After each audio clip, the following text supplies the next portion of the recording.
Sa nakaraan ay natapos tayo kung saan tinanong ni Kingston si Huang kung naboboring ba ito, dagdag pa niya na pwedeng makipaglaro si Huang sa kanya.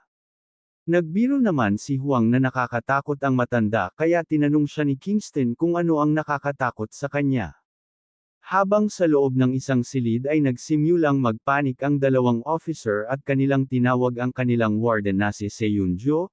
Tinanong naman ni Seiyunjo kung ano ang kanilang sasabihin at kung ano ang nangyayari.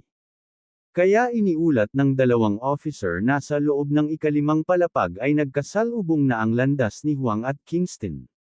Napangiti naman si Seiyunjo na sinasabing maganda nga iyon na pinagtaka ng isang officer. Sinabi ni Seiyunjo na mas magandang maglaban ang dalawa dahil siguradong may mamamatay sa kanila. Sinabi din niya na kung siya ang papipiliin ay mas gusto niyang manalo si Kingston laban kay Huang, dagdag pa niya na hindi masyadong mapanganib si Kingston kisa kay Huang. Walang emosyon namang pinagmasdan ng dalawa ang matanda hanggang sa tinanong ni Huang kung tama ang kanyang pagkakarinig na gustong makipaglaro sa kanya ng matandang si Kingston na agad namang sinang-ayunan ng matanda. Tinanggihan naman ni Huang ang alok ni Kingston dahil hindi niya nais makipaglaro sa kanya, gayunpaman ay ipinilit ni Kingston ang kanyang pagnanais na makipaglaro kay Huang. Ayon sa kwento, si Kingston ang pinakanauunang bilanggo at pinakamatagal na bilanggo sa buong Rukulas Prison, hindi katulad ng ibang mga bilanggo sa ikalima at ikaapat na palapag na mayroong kaso ng pagpatay ng milyon-milyong mga tao. Si Kingston ay pumatay lamang ng 3 tao sa kanyang buong buhay. Ang unang pinatay ni Kingston ay ang pinakamalakas na villain sa kasaysayan na si Caradas. Ang pangalawa at pangatlo ay ang pinakamagaling na magduo sa kasaysayan na si Clark at Hilo. Pinatay ni Kingston ang 3 pinakamalakas na tao sa kasaysayan na tinatawag na Invincible at iyon ang dahilan kaya nakuha niya ang titulong Invincible at iyon ang mga walang kabuluhang bagay na kanyang ginawa. Pagkatapos niyang patayin ng 3 tao ay agad din siyang sumuko sa mga polis at iyon din ang pinakamahusay na kaso sa kasaysayan. Nagawa din ni Kingston na maiwasan ang pag-execute sa kanya sa loob ng 30 taon. Inihayag ni Kingston kay Huang na hindi niya siya nais patayin, ang nais niya lang ay ang makipaglaro sa kanya. Kaya napagpasyahan na din ni Huang makipaglaro ng saglit sa matanda at gamit ang kanyang isang kamay ay iniangat niya sa ere ang mga patay na katawan ng mga officer at sinimulan niyang pesetin at gawing mga maliliit na bola ang buong katawan ng mga officer at agad na umatake kay Kingston. Ngunit makikitang hindi man lang nakaramdam ng takot ang matanda kahit papalapit na sa kanya ang atake ni Huang. Maya-maya pa ay nagsimula na ding kumilos si Kingston at gamit ang kanyang mga kamay ay isa-isa niyang sinalo ang mga bilog na atake ni Huang. Sa bilis ng kanyang kamay ay nag-iiwan ito ng after image. Makikita ding tila naging ipu-ipo ang kanyang kamay sa bilis at gamit ang kanyang kamay ay inatake ni Kingston ang mga natitirang mga atake ni Huang at makikitang nawasak niya ang mga iyon, at makikitang nagsitalsikan sa kanila ang mga dugo. Sinabi ni Kingston na akala niya ay mayroong telekinesis si Huang, ngunit sa kanyang palagay ang ataking ginawa niya ay hindi telekinesis. Natatawa namang tinanong ni Kingston si Huang kung mayroon pa ba itong ibang atake. Ngunit sinabi ni Huang na pagkatapos ng kanyang ginawang atake ay boring ang makipaglaro sa matanda, dagdag pa niya kung ano ang silbi ng pagpatay ng isang tao na malapit ng matuyo at mamatay. Dahil sa sinabi ni Huang na pang-iinsulto ay nagalit si Kingston at tinawag niyang aroganteng bata si Huang, dagdag pa niya na may nakasalamuhan na din siyang tao noon na katulad ni Huang na iniisip na siya ay malakas at lahat sila ay puno ng yabang sa katawan. At gamit ang kanyang isang paa ay naghanda itong umatake at makikitang nagsimulang yumanig ang buong Rukulas Prison at mabasag ang lapag sa lakas ng kanyang atake. Nagsisimula na ding magsianggatan ang mga maliliit na bahagi ng semento, habang sa loob ng office ni Seiyunjo ay makikitang nakadapa ang mga ito upang maiwasang matamba, habang ang isang officer ay nangangamba na baka mawasak ang buong Rukulas Prison, kaya sinabi ni Seiyunjo na hinding-hindi iyon mangyayari dahil walang makakagawang makasira sa Rukulas Prison, dagdag pa niya na kahit ang mga tier 1 at 2 na mga bayani ay hindi iyon masisira. Inihayag din niya na naglagay sila ng 20 layer ng mga special na materyales na hinding-hindi masisira ng sinuman, sinabi din niya na maging kalmado ang lahat. Seryoso naman sinabi ni Kingston na kanyang aayusin ang bal-ikong pag-uugali ni Huang kasabay noon ay agad siyang umatake patungo kay Huang. Nagulat naman si Huang sa bilis ni Kingston at maya-maya pa ay makikitang nasa itaas niya na ito at naghahanda na durugan siya, at nang tumama ang atake ni Kingston ay nagkaroon muli ng malakas na pagyanig sa buong Rukulas Prison. Makikita ding hindi na mapakali ang officer na kasama ni Seyun at kahit ang ating bida ay naramdaman ang pagyanig na iyon, hindi naman may pinta ang pagmumuka ng officer dahil sa nangyayari kasabay noon ay tinanong ni Seiyunjo kung okay lang ba ang lahat.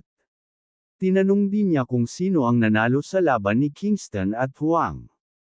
Habang sa loob ng ikalimang palapag ay makikitang nagulat si Huang nang kanyang makita ang malaking butas mula sa ataking ginawa ng matanda. Agad namang iniulat ng officer kay Seiyunjo na nagawang wasaki ni Kingston ang pader na inaakala niyang walang makakagawa. Labis naman pinagpawisan si Seiyunjo habang kanyang sinasabi na ito na ang katapusan ng lahat. Namangha naman si Huang dahil parang isang drill si Kingston dahil nagawa niyang mabutas ang matigas na pader. Tinanong naman ng babaeng kasama ni Huang kung sapat na ba iyon para magkaroon ng interest si Huang kay Kingston. Sinabi naman ni Huang kung susundan ba nila ang matandang iyon. Ngunit biglang lumitaw sa kanilang likuran si Miss Sinka at ang dalawa pa nitong kasamahan at itinanong ni Miss Sinka kung ano ang kanilang ginagawa at kung binabalak nilang sundan si Kingston. Dagdag pa niya kung hindi ba masaya ang makipag-usap sa kanya. Hindi naman makapaniwala ang warden na si Seiyunjo nang kanyang makita mula sa monitor ang pagdating ni Miss Sinka sa loob ng ikalimang palapag, itinanong naman ni Huang kung sino sila. Kaya sinabi ni Miss Sinka na mag-usap sila kung nais niyang malaman. Napasigaw naman si Seiyunjo sa galit habang kanyang tinatanong kung paano nakapunta sa ikalimang palapag ang babaeng iyon. Sinabi naman ni Miss Sinka na bago sila magsimula ay alam niyang may nanonood sa kanila kasabay noon ay pinatay niya ang mga monitor sa ng buong Rukulas Prison. Makikita namang galit na galit si Seiyunjo sa ginawa ni Miss Sinka na pagpatay sa monitor habang sa ibang palapag ay makikita ang ating bida na nakatayo sa malaking bakal na pinto kasabay noon ay kanyang kinausap si Seiyunjo gamit ang communication device at kanyang sinabi na buksan na nila ang pinto ngunit tila mahina ang signal kaya hindi niya marinig ng maayos ang sinasabi ng warden hanggang sa tuluyan nang naputol ang kanilang communication. Kaya napagpasyahan ni Gangyo na puwersahang buksan ang malaking pinto gamit ang kanyang lakas. At makikitang matagumpay at walang kahirap-hirap niyang nabuksan ang pinto habang kanyang sinasabi na mahina ang signal sa loob. At para nakapunta sa sunod na palapag ay kailangan maglakad pababa sa hagdan at siya ay nakarating sa susunod na pinto. Ngunit sa kanyang pagpasok ay sumalubong sa kanya ang umaalingasaw at mabahong amoy. Ngunit wala siyang nakikita na kahit sino sa paligid kaya labis siyang nagtataka at sa kanyang patuloy na paglalakad ay may narinig siyang ingay at makikitang tumatakbo ang babaeng officer at siya ay hinahabol ng mga halimaw na aso at kanyang sinasabi sa mga aso na wag siyang lalapitin. Maya-maya pa ay kanyang nakita ang ating bida at kanyang inakala na ito ay si Gangho.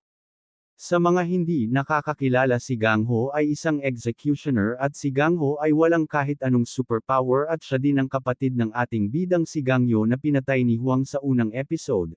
Agad namang humingi ng tulong ang babae sa ating bida at sa isang iglap ay agad na winasak ni Gangyo ang halimaw na aso. Nagulat naman ang babae dahil sa ginawang atake ni Gangyo kasabay noon ay tinanong ni Gangyo kung nasaktan ba siya.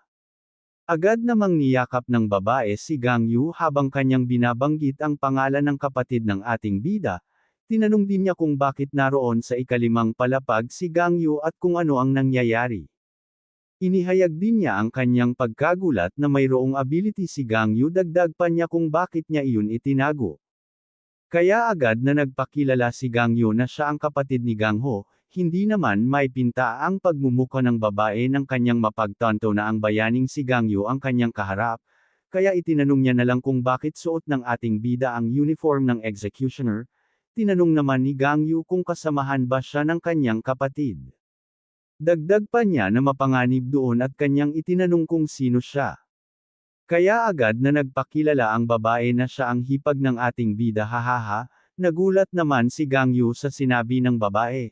Habang sa loob ng solitary na selda ay makikita ang isang babae na bilanggo na si Mael at ang kanyang kapatid na si Mel at kanyang sinasabi na tila may tagalabas na dumating, makikita din ang maraming bilanggo na lumilipad at may kuruna sa ulo. Sinabi naman ni Mael na pinatay ng tagalabas na iyon ang kanyang aso kaya pagbabayaran niya sila.